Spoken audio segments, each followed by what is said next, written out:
ओम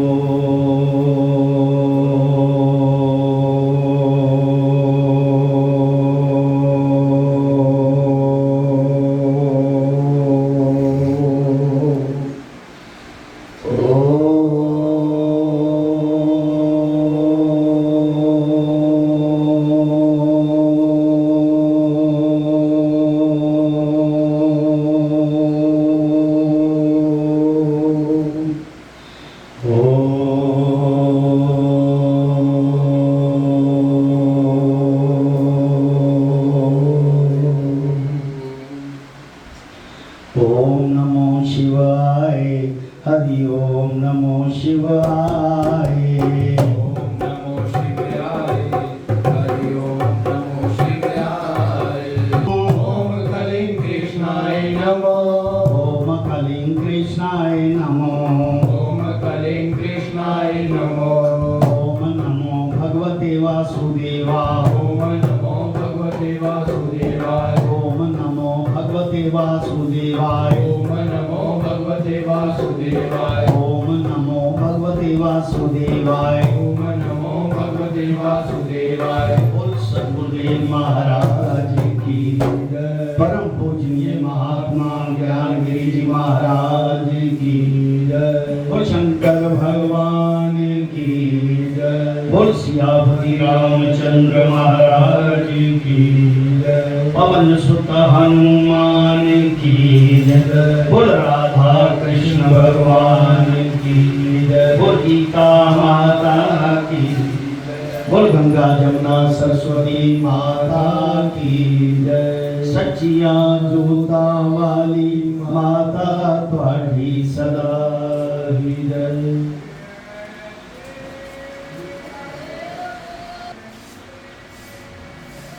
परम पूजनीय गुरुदेव को याद करते हुए उनकी परंपरा को आगे बढ़ाते हुए हम सभी मिलके यहाँ पर गीता जी के 9वें अध्याय का पाठ जो गुरु महाराज जी ने खुद स्वयं यहाँ पर बैठकर गुरु महाराज ने तपस्या जो की है, बस समझ लो कि उसी की केयर टेकिंग हो रही है, देखभाल हो रही है। करने वाले स्वयं प्रभु हैं, सतगुरु महाराज है। हम केवल अपने भाव रखेंगे गुरु महाराज जी के चरणों में। यहाँ पर कथा से पहले और कथा के बाद जो मंत्रों का उच्चारण होता है, ये कथा का श्रृंगार है, शास्त्रीय मंत्र है। गुरु महाराज जी स्वयं अपने मुखारबिंद से ऐसे मंत्रों का उच्चारण करते थे। सभी बोली, चाहे किसी ने गुरु महाराज जी से शब्द लिया या नहीं लिया, जितने भी लोग उसके प्रेमी आते थे सभी बोलते। तो इन मंत्रों का उच्चारण करने से मन शुद्ध, हृदय शुद्ध और ईश्वर के चरणों में स्थान मिलता है। आप देखो, मंदिर आने से हृदय साफ होता है। घरों में बैठ के कई तरह की परेशानियां होती हैं, ये कर वो कर, बच्चों को स्कूल भेज, इधर भेज, तो ध्यान अवस्था कम लगती है। जो समय चल के आप मंदिर में आके यज्ञ करते हैं, एक कदम कदम का यज्ञ होता है आपका, वो समझ लो आपने गुरु चरणों में, ईश्वर के चरणों में अपने यज्ञ की, अपने पाठ की तपस्या की है कि गुरु चरणों में बैठे, उससे हृदय साफ होता है। जैसे सुई में धागा पिरोगो, जिस धागे में गांठ लगी हो, क्या सुई में पिरोया जाएगा? वो गांठ पे आके अटक जाएगा। जब गांठ नहीं होती जिस धागे में, जो प्लेन होता है सादा, वो जल्दी पूरे का पूरा सुई में पिरोया जाता है। कहने का भाव, अगर आपके हृदय में गांठ है, ईश्वर के चरणों में बैठ के भी, तो आप ईश्वर के अंदर समारोह होने के लिए, यानी कि उस आत्म सत्ता को प्राप्त करने के लिए देरी है, जब तक गांठ नहीं खुले। इसलिए अपने हृदय को स्पष्ट रखो, किसी किस्म की भी गांठ ना रखोगे तो गुरु को पता चलता है, सबको, ईश्वर को भी पता है, गुरु को भी पता है। अगर गुरु को पता नहीं होता तो ये सारी बातें क्यों स्पष्ट करके जाते? सब पता है उनको क्या होना है, क्या कर रहे हैं हम, किस तरह हम कर रहे हैं, हमारे भाव क्या है, ये सब ईश्वर को पता है। ये ना समझ लेना कि वो कौन सा जानता है, वो यहाँ कौन सा है कि हम चोरी कर लें, थोड़ा सा झूठ बोल लें, वो क्या फर्क पड़ता है? उसको सारा पता है। उसके चरणों में बैठ के कभी झूठ नहीं बोलना। बस भजन कीर्तन, अपना शब्द नाम जो भी आपके मन में आए उसको जपो, और जो जो गुरु महाराज ने अपने मुखारबिल से जिसको शब्द दिया वो शब्द जपे अपने अपने गुरु का। बाकी कोई भी इष्ट धारण करके उसका नाम जपना शुरू कर दे तो गुरु की स्वयं प्राप्ति हो जाती है। तो शंकर भगवान की तरफ चलते हैं। सियावर राम जय जय राम, तो शंकर भगवान की जय।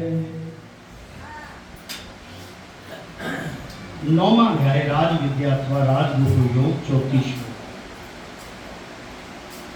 श्री भगवानोवाच। भगवानोवाच का मतलब भगवान कहते हैं। श्री कृष्ण भगवान जी अर्जुन को कहते हैं कि हे अर्जुन, मैं खुफिया से परम खुफिया ज्ञान तेरे प्रति कहता हूं, तो सुन, तेरे प्रति क्यों कहता? जब हाउ एंड वाई इंग्लिश में शब्द है कैसे और क्यों, जब हम इस चीज पर ध्यान देंगे, मतलब फकीर के फकीर नहीं होना, अपनी बुद्धि को थोड़ा उपज करो, बुद्धि में से निकालो तर्क को कि ये कैसे हुआ और क्यों हुआ। ये दो चीजें एक इंग्लिश के ऑथर ने कहा है कि हाउ एंड वाई की प्रेडिक्टिविटी होनी चाहिए, तब जाके आपका दिमाग खुलेगा। क्यों हुआ और कैसे, ये दो चीजें याद रखनी। कहता तेरे प्रति क्यों कहता, तू मेरे वचनों की निंदा की। यानी कि जो भगवान के शब्द हैं, सतगुरु के शब्द हो, भगवान के शब्द हो, ईश्वर के किसी के भी संत के शब्द हो, उसकी निंदा ना। जब हम निंदा करेंगे तो वो हमें उसका फल ही नहीं। जैसे गुरु महाराज जी की कथा चल रही है, वो स्वयं कर रहे हैं, हमारा इसमें कोई रोल नहीं। 10-12 साल से वो स्वयं इस मंदिर को चला रहे हैं, किसी भी आदमी का कोई योगदान नहीं है, ये ध्यान रखना। हम सिर्फ भावना लेकर उनके चरणों में आए हैं और हम पर वो कृपा करते हैं, इसलिए हमारा मन हर्षित होता है कि गुरु महाराज जी ने अच्छा कर वही रहे। और कथा की निंदा करना नहीं, यार ये गलत बोला है, तो समझ लो आप गुरु महाराज जी से अलग हो गए, पिछड़ गए। गुरु महाराज जी पता है कई लोगों की ड्यूटी लगाते थे, जैसे प्रभु है, ईश्वर है, राम जी हैं, बड़े बड़े संतों ने कहा, बड़े बड़े ऋषियों ने जो 1008 थे कि भगवान राम का गुणगान हम करेंगे, ये अमर कथा हम बोलेंगे, हम कहेंगे, बड़े बड़े लोगों ने कहा। लेकिन भगवान ने किसकी ड्यूटी लगाई? काऊ की। कौवा एक जानवर, एक पंछी, उसकी ड्यूटी लगाई कि तू ही सब बता। अब प्रभु की अपनी लीला है, उसकी लीला को आप नहीं खंडित कर सकते, चाहे कुछ भी हो। सो इसलिए प्रभु की शरण, प्रभु के चरणों में उसके वचनों की निंदा ना करना और सत्य सत्य कर मानना। आगे प्रभु कहते हैं, इसी से वह ज्ञान जिसके जानने से तू संसार से निर्लेप रहेगा। यानी कि जीते जी निर्लेप, जीते जी मोक्ष, जिंदे जी मोक्ष।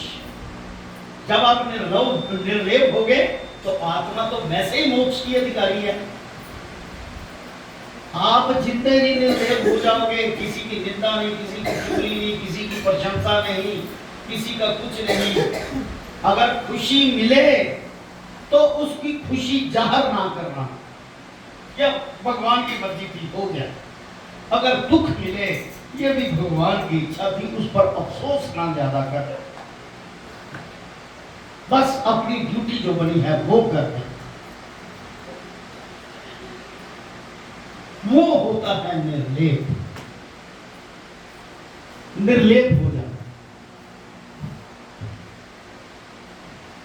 सो कहने का मतलब संसार से निर्लेप रहने के लिए अपनी इच्छाओं का त्याग, जो खुशी मिल गई आपको उसी में ही आप संतुष्ट रहें, जो दुख मिला उसी को आप भोगने के लिए भोग के उसको कहें हे ईश्वर ये तेरी इच्छा थी, तेरा ही काम था, हमारी आपने सिर्फ ड्यूटी लगाई।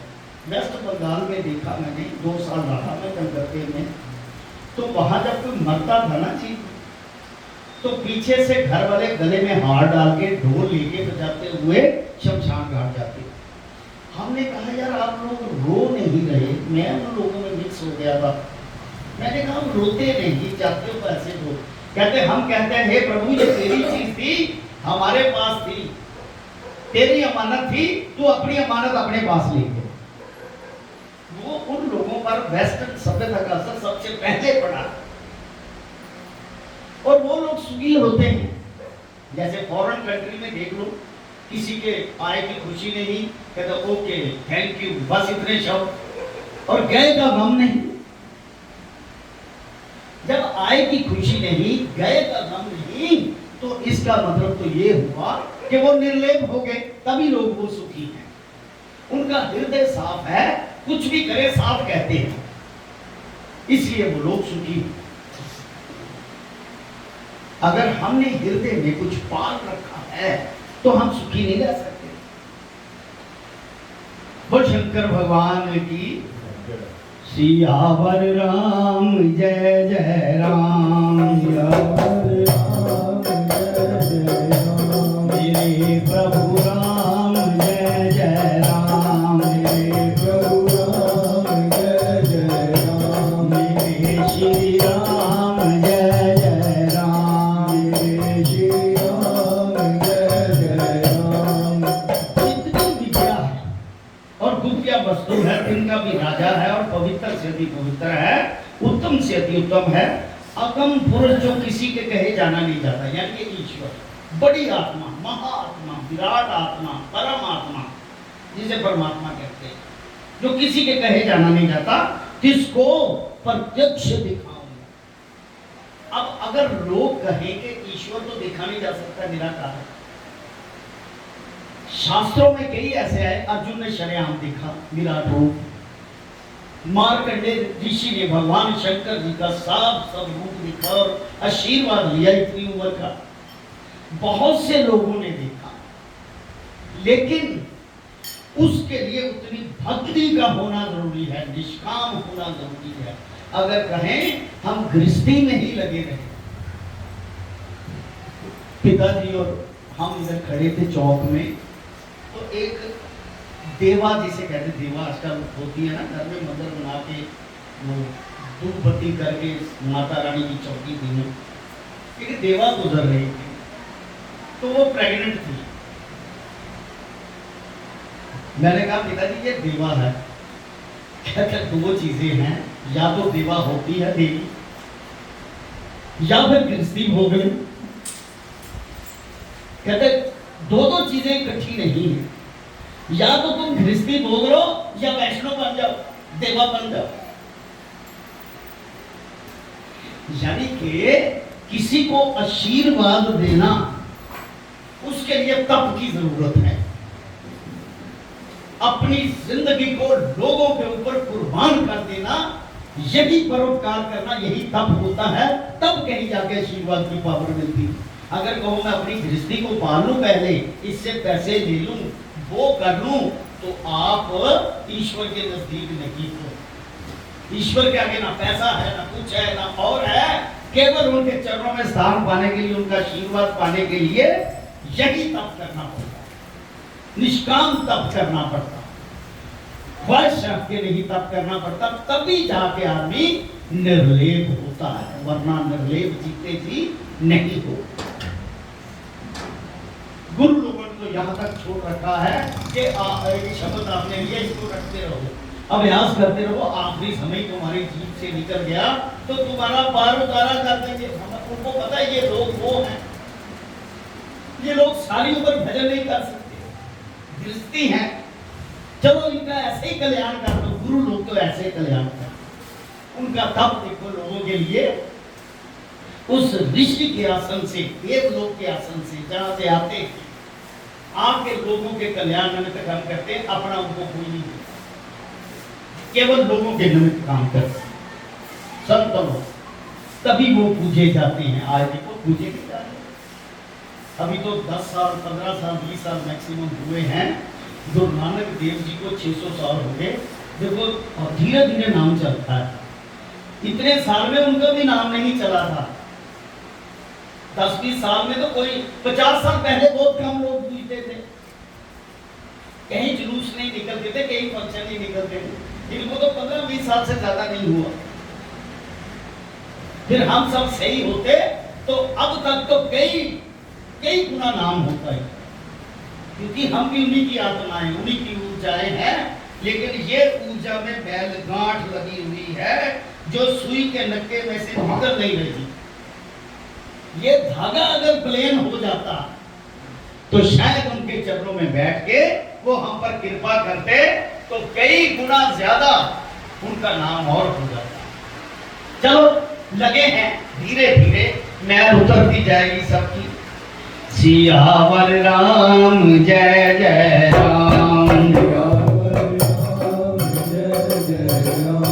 मेरे प्रभु राम जय जय राम, मेरे प्रभु राम जय जय राम, मेरे श्री राम जय जय राम, मेरे श्री राम जय जय राम, करो कल्याण सीताराम, करो कल्याण सीताराम। जिस ज्ञान के जानने से अति सुंदर अविनाशी पुरुष प्राप्त होता है, ऐसे ज्ञान को जो पावे है उसकी बात सुन। हे परंतप अर्जुन, जो ऐसे ज्ञान को नहीं जानते वे प्राणी मुझको नहीं पाते। जिनको पता ही नहीं धर्म की सभ्यता क्या है, वो कहता मुझे नहीं पाते।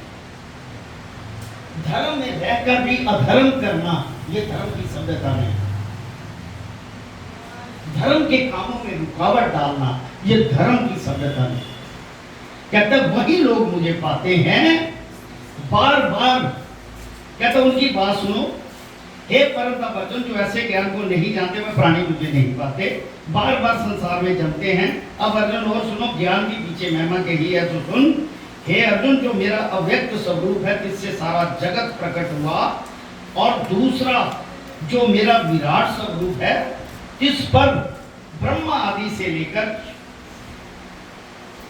चूंटी पर्यंत जो बसे हैं, ब्रह्मा से लेकर कीड़ी, यानी कीड़ी जो है, चूंटी जो है, वो सबसे अदम जूनी, वो भी हमें भोगी हुई है या भोगनी है ये भी कोई पता नहीं।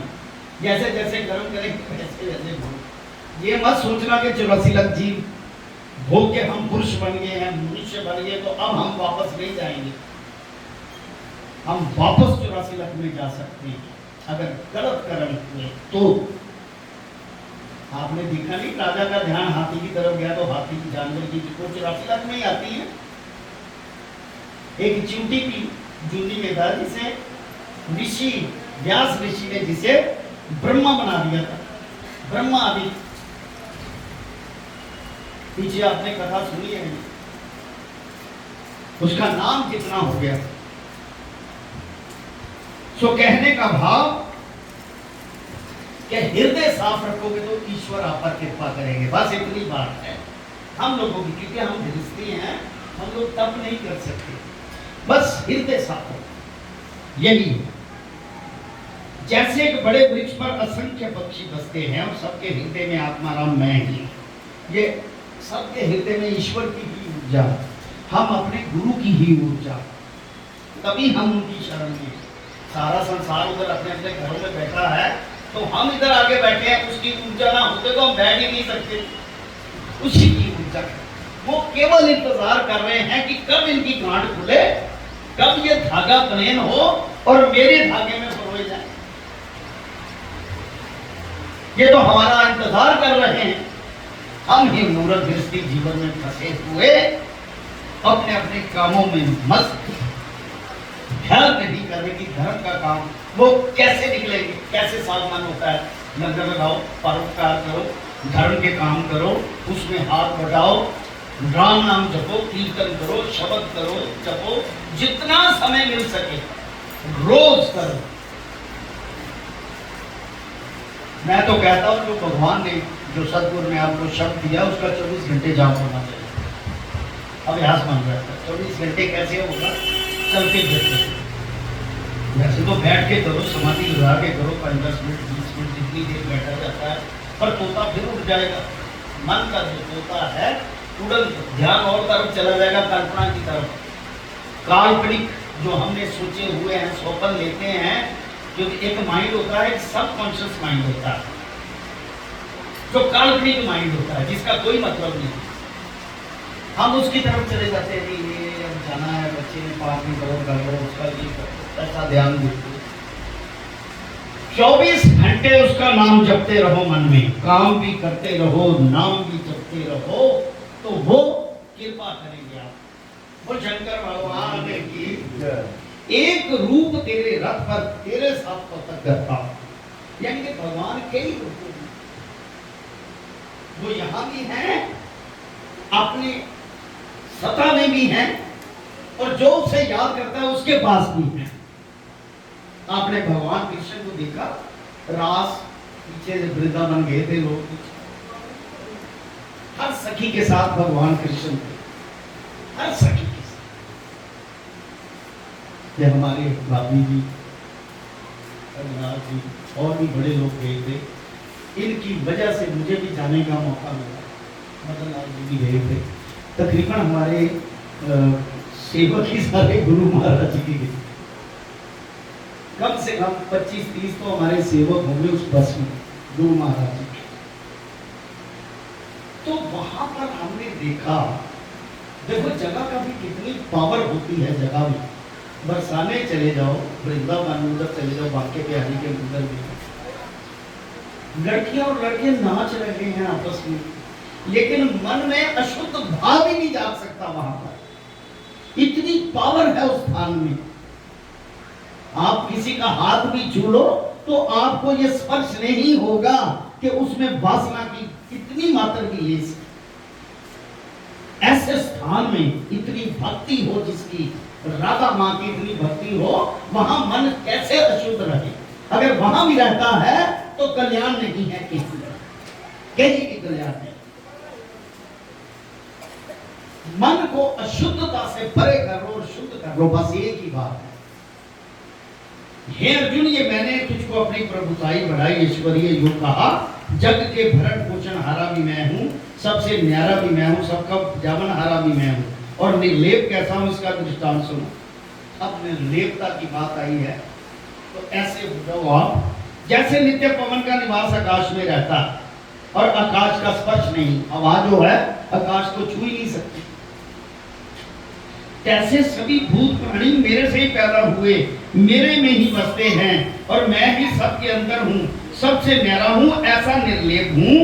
हे कुंती नंदन, ये संसार अपनी मर्यादा को पहुंचता है, तब संसार प्रलय होकर मेरी प्रकृति अर्थात माया में जाएगी। यानी कि जैसे ईश्वर निर्लेप है, ईश्वर में से ही आप निकले, ईश्वर की ही आप आत्माएं हैं। कैसे निकले? आप में खुरना पूरा। अब आप कहेंगे, आप हमारे तो पहले भी कई जन्म हो चुके हैं, जो खुरना क्या चीज है, मानसिकता क्या चीज है। जैसे मैंने बताया ना, गरुड़ पुराण में लिखा है, अंड पिंड सब मत। कई तो प्रकृति से अपने आप जीव पैदा हुए, अंडा पहले पैदा हुआ, मुर्गी भी पैदा हुई है। प्रकृति में जब धरती में लावा फूटा जिसे कहते हैं, तो उसमें से केमिकल्स निकल के कई तरह की प्रकृतियां पैदा हुई। अंडे पैदा हुए, उसमें से कई जीव पैदा हुए। तो उस वक्त के वातावरण में जो थे वैसी बुद्धि बन गई उनकी। जब ईश्वर से जुदा हो गए तो वैसी बुद्धि बन जाती है ईश्वर। उस बुद्धि के कारण जो आपके कर्म थे, अगला जन्म फिर हुआ। फिर ऐसे कई जन्म पाते पाते हम मनुष्य योनि में आ गए। जैसे लास्ट जन्म पता क्या होता है? शेर का, गाय का, तोते का, हिरण का, ये लास्ट दुनिया है। कीड़ी से लेकर ये लास्ट दुनिया, उसके बाद पुरुष की दुनिया, जिसमें प्रभु की प्राप्ति हो सकती है। ये फुरने से हुआ है। हमारी मानसिकता जिस चीज को, अब देखो बच्चा पैदा हुआ तो उसको कहते हैं कि मेरा बच्चा है, तब तक उसका चक्षु खुला रहता है जब बच्चा पैदा होता है। तीसरा नेत्र जिसे कहते हैं भगवान शंकर जी का, उसे तीसरा जन्म याद होता है, तब तक खुला रहता है। अपने आप हंसता है, अपने आप होता है। लेकिन हमारी माँ कहती कह, मैं तुम्हारी माँ हूँ, कहो माँ। ये तुम्हारे पिता है, कहो पिता। ये भाई है, कहो भाई। ऐसे कह के उसको ये चीज है, उसको मोह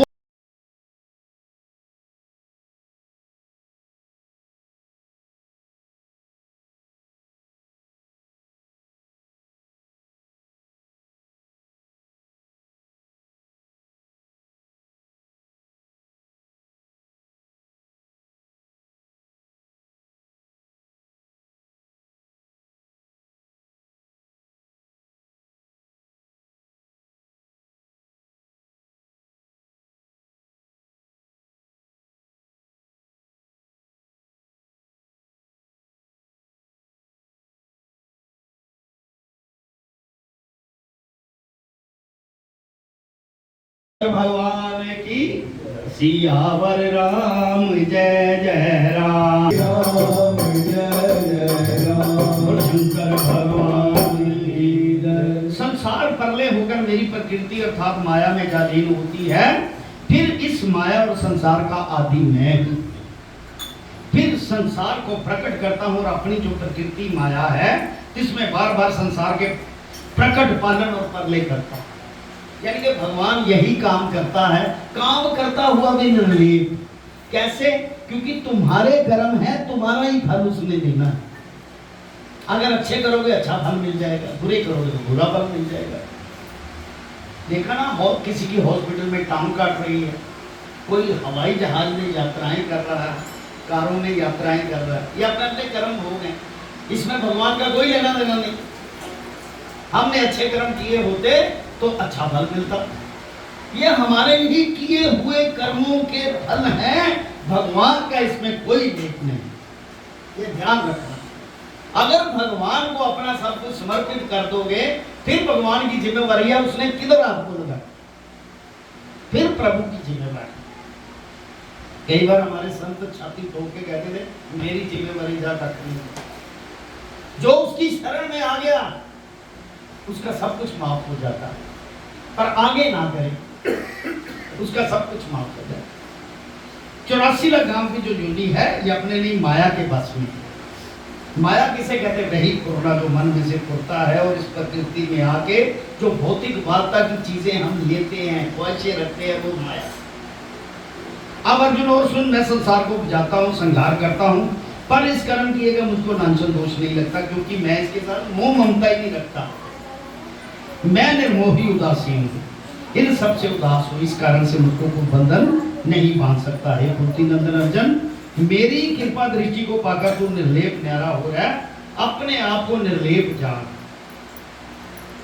अब अर्जुन और सुन, ये जो मेरी प्रकृति माया जो संसार जड़ जंगम को बुझाती है, प्रकट करती है। दूसरा प्रकार संसार के उपजाने का, तू मत जान।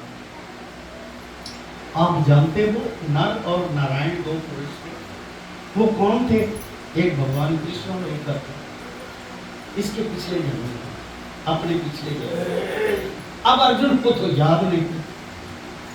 वहां पर इन्होंने दोनों ने फैसला किया था कि पापी लोगों का नाश करके श्री जी का कल्याण के लिए, सुख शांति लाने के लिए हम दोनों ने ये काम करना है। कृष्ण को याद था, उसको याद नहीं, इसलिए अर्जुन साथ था। वो अर्जुन को वहम पड़ा हुआ था, क्या उसे फिर याद करवाया गया था कि मैं वो था और हमने वो तपस्या की थी और तुम्हें ये काम करना। ये सारा प्रारब्ध है। ऐसा ईश्वर मैं हूं। हे अर्जुन, ये जो मनुष्य देह मैंने धारण की है, मूढ़ अति अज्ञानी मुझको नहीं समझते, मुझे पहचानते नहीं। श्री कृष्ण जी ऐसे प्रभु हैं, सो प्राणी मेरे प्रताप को नहीं जानते कि मैं कैसा हूँ। सब भूत प्राणियों का ठाकर प्रभु हूं। जो पुरुष मुझको नहीं जानते वो क्या फल पाते, सुनो, उनकी आशा सब निष्फल। जो मुझको नहीं जानते, मेरी बात नहीं मानते, वे जो कुछ भले कर्म दान पुण्य करते हैं सब निष्फल। कोई मजबूरी कहते यार उठे अभी शर्म नहीं आती, जैसी नाम बता दे ऐसा डर ही पा लो इसका, कहता उसका कोई फल नहीं। जो श्रद्धा के साथ दिया जाता है फल उसका है कि धर्म का काम चलता रहे। जो आप श्रद्धा कर सकते हैं यथाशक्ति वो कर दे, नहीं कर सकते तो कम से कम जल चढ़ा दें, फूल चढ़ा दें, माथा टेक दें, उसको पता चले ये मेरी शरण में आया है। ये श्रद्धा जरूर करें। राक्षसों जैसे जिनके स्वभाव सब निष्फल है, वह प्रकृति के मोह हुए मुझे नहीं पहचानते। जो भले पुरुष महात्मा भगत जन है, मेरा भजन करते हैं, तिनकी बात सुन, तिनकी देवताओं जैसी प्रकृति। जो मेरी शरण में आते हैं वो देवता जैसे होते हैं, देवताओं जैसी उनकी प्रकृति है। मेरा भजन मुझको ये पहचान कर करते हैं कि श्री कृष्ण जी सबके आते हैं, निरंतर मेरी ही महिमा को गाते हैं, पढ़ते हैं, कथा कीर्तन करते हैं, दृढ़ निश्चय से मेरी पूजा करते हैं, बारंबार मुझको नमस्कार करते हैं, इस प्रकार मेरा भजन करते हैं। दूसरे ज्ञानी जो मेरे भक्त हैं मुझको किस प्रकार भजते हैं वो भी सुनो। ज्ञानी मुझको जानते हैं कि एक परमेश्वर पारब्रह्म है, सो अनेक रूप होकर पसरा। एक और बात बता दो, किसी भी स्वरूप में ईश्वर से मुलाकात करना चाहते हो तो उस स्वरूप का ध्यान करो। भगवान आपके सद्गुरु उसी स्वरूप में आकर आपको वो वरदान देंगे, पर आपकी तपस्या में कोई रुकावट नहीं होनी चाहिए, तपस्या में सच्चाई होनी चाहिए। तपस्या का मतलब ये नहीं कि समाधि लगा लो, नो, हृदय को शुद्ध करके उसकी शरण में आके। मुझे याद है मैं जम्मू में था तो मैंने कहा यार बार बार ट्रांसफर होती है मेरी, मैं ना भगवान की मूर्ति, ईश्वर की मूर्ति, सतगुरु की मूर्ति, क्योंकि मैं साथ रखता था, उसके सामने मेरी आंखों के आंसू आ गए कि मुझे चलो। 1 घंटे बाद मुझे मैसेज आ गया कि तुम्हारी ट्रांसफर आ रही है, बोलो आज करेंगे कल करो। ये सच्चाई बता रहा हूँ गुरु महाराज जी के चलो।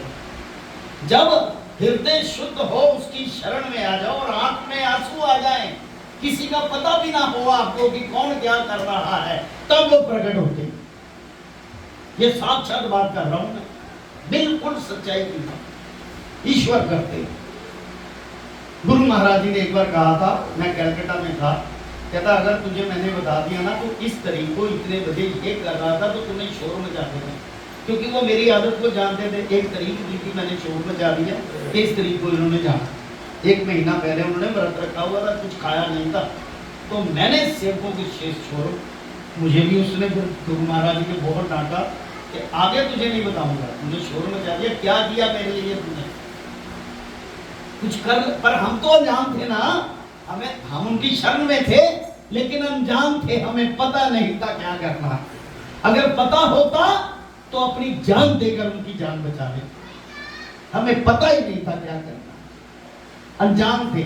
आज जितना मर्जी रोए, जो मर्जी करें, उस वक्त हमने उनकी सपोर्ट नहीं किसी ने भी। ये दुख लगता है, कोई हाथ खड़ा करके कहते कि मैंने सपोर्ट की, उनकी हाथ नहीं। एक भी हम अपने आप को सेवक कहलाते हैं नहीं, हमारी भावनाएं भी शुद्ध, कहते यार क्या कर दिया है, मन में वहम डाल दिया। कोई मुंह से ये नहीं कह सकता हाथ खड़ा करके, क्योंकि हम आखिरी दिनों में साथ हैं, हमें पता है। एक भी आदमी उनके पास नहीं आता कि उनको पानी का ही गिलास पिलाते, चाहे कोई भी हो। सो मेरे कहने का भाव कि गुरु के प्रति श्रद्धा का अपने हृदय से पूछो कितनी है, बस अपने अपने हृदय से पूछो कितनी श्रद्धा की। श्री राम जय राम जय जय राम, श्री राम जय राम जय जय राम, श्री राम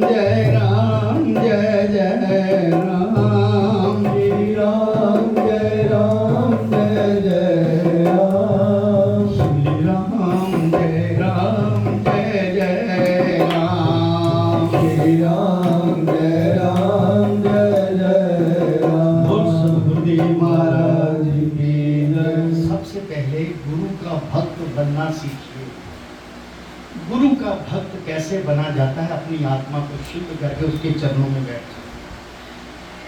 किसी की तरफ ना देखो, सिर्फ गुरु की तरफ देखो कि मुझसे जितनी भी गलतियां हुई हैं मुझे क्षमा कर देना गुरुदेव।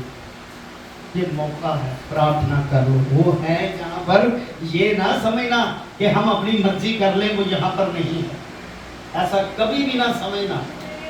जो लोग ऐसा समझेंगे वो समझ लो कई नरकों में गिरेंगे, क्योंकि गुरु नहीं किसी को नरकों में डालते, हमारी भावनाएं नरकों में डालती है। कई गुरु के शिष्य नरकों में गए हैं, गुरु से विरोधता करके, गुरु के कामों से विरोधता करके, धर्म से विरोधता करके, जो काम कर रहे हैं उनके साथ विरोधता करके। हो सके तो धर्म के काम का साथ दें, ताकि आप ईश्वर के चरणों में आपका वास हो सके। जो धर्म का साथ देता है ईश्वर उसका होता है। भगवान कृष्ण ने एक जगह कहा है, दुर्योधन को कहा था, कहता मेरे घर की रोटी खाओ। दुर्योधन ने कहा, कहते देखो मैं धर्म का साथ कहीं भी नहीं छोड़ सकता, तुम अधर्म कर रहे हो, मैं तुम्हारे घर का खाना नहीं, क्योंकि मैं यहाँ पर दूध भी बन के आया हूँ, तुम्हारी बोली भी गलत है, तुम किस तरह से, तुमने मुझे आमंत्रित भी नहीं किया, तो मैं तुम्हारे खिलाफ मैं आमंत्रित करता हूँ। कहता मैं तो उनके पास आया हूँ मिलने के लिए। धर्म का साथ मैं कभी नहीं छोड़ सकता। इसी तरह सतगुरु, ईश्वर, कोई भी चीज है एक ही ऊर्जा है, बड़ी ऊर्जा जो है वो धर्म का साथ नहीं छोड़ते। जिन शिष्यों ने या गुरु को चाहने वालों ने धर्म का साथ पकड़ा है, गुरु उसकी बाजू नहीं छोड़ेंगे, चाहे किसी की भी। और जो कहता कि नहीं यार मैं अपनी मर्जी ये कर लूं, तो वो कहता चलता मर्जी कर, बात मिलेगी। बोल सियापति रामचंद्र महाराज की। हे अर्जुन, प्रकृति भी मैं हूं, यज्ञ भी मैं हूं। प्रकृति यज्ञ का नाम है, जिनमें कुछ भेद है स्वहा और स्वदा शब्दों में, वचनों में। जो कुछ अग्नि में होते हैं ये वचन भी मैं हूं। खीर से आदि लेकर जो अन्न है सो मैं हूं। यज्ञों में जो मंत्र पढ़ते हैं सो मैं हूं। विधाता भी मैं हूं, वेदों में ओंकार भी मैं। ऋग यजुर साम ये वेद भी मैं हूं। उसका गति करता भी मैं हूँ, सखा भी मैं हूँ, निवास होने की ठहर भी मैं हूँ, और संसार मेरी शरण। मैं ही सबका मित्र हूँ, सबका प्रलय और उत्पत्ति करता भी मैं हूँ। विश्व मेरे में लीन होता है, सब बातों से मैं पूर्ण हूँ, इस कारण से मेरा नाम नीति निदान कहा है।